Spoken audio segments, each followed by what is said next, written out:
All right, guys. So I got asked a while back if I review films that are in the theaters, and yes, I do.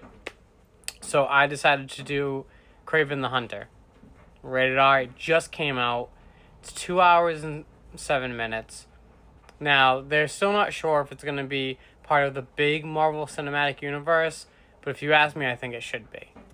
We have a pretty good cast. We have Aaron Taylor Johnson, who ends up playing the main role of Kraven, who is Sergei Kravinoff. Then we have his little brother, who's played by Fred Henchinger, who plays Dmitry Kravinoff. And then we have Russell Crowe, who plays their father, Nikolai Kravinoff. Then we also have Ariana DeBose, who plays Calypso. And we also have Alessandro Nivolo, who plays Alexei, who actually is known as Rhino in this film. And then, surprisingly, we have Levi Miller, who plays a younger Sergei. Now, the whole premise of this film is you have Sergei, who he has a very sordid past with his father. And he ends up abandoning his brother Dmitri. Excuse me, because, we end up getting a flashback that on a hunting expedition, Sergei ends up being basically mauled by a lion. And, he's at his deathbed, and Calypso ends up saving him. Okay. But after that, he decides that he doesn't want to, he doesn't want to live with his father anymore. He doesn't want to deal with the bullshit that his father had him deal with. And it's just like, it kind of resonates to a rebellious teen. But then when Sergei ends up getting these phenomenal gifts and the superhuman strength, he ends up turning into Kraven the Hunter. And we end up, the film starts off with him as an adult, and then we get the flashback, and then it goes back to him as an adult. And, we realize that Sergei, even though he abandoned his brother Dmitri, he feels so much love for his brother that, he'll always show up on his birthday.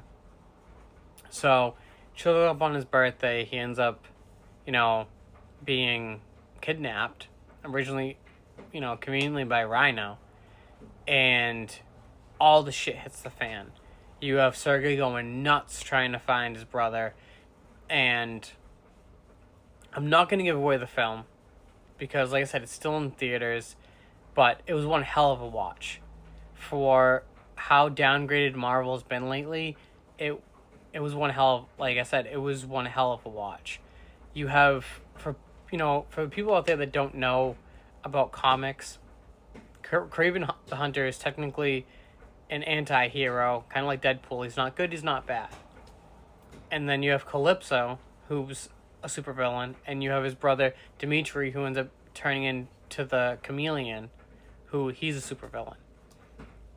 So when you're watching this film, you're going to love the dynamic between Sergei and Dmitri, because it's what brotherly love should be.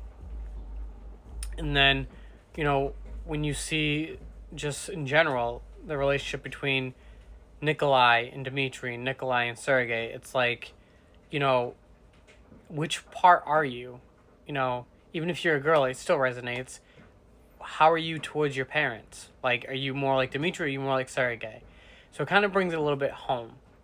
Now, IMDb gave it a 5.4 out of 10, and I can understand why, because it's a very action-packed film, and the story is very well done.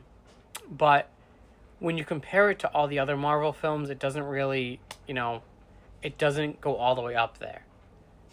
Now, is it a good watch? Yeah. Should you go to the theaters and waste your money? No. Like I said, it's a good film. Aaron Taylor Johnson does a phenomenal job. But it could have been better. Like I said, if you've seen it, give it a let me know what you think. If you haven't, I wait till streaming and then let me know what you think. But with all the Marvel movies that have come out lately, this is probably the best one. So if you want to, I guess, have a little resurgence with the faith that Marvel is going to, top over DC without bringing back Chris Evans and all the other Marvel, like Robert Downey Jr., all of the Avengers, then give it a watch, because maybe you will see the resurgence that I didn't. But I would wait till streaming if I were you. Let me know.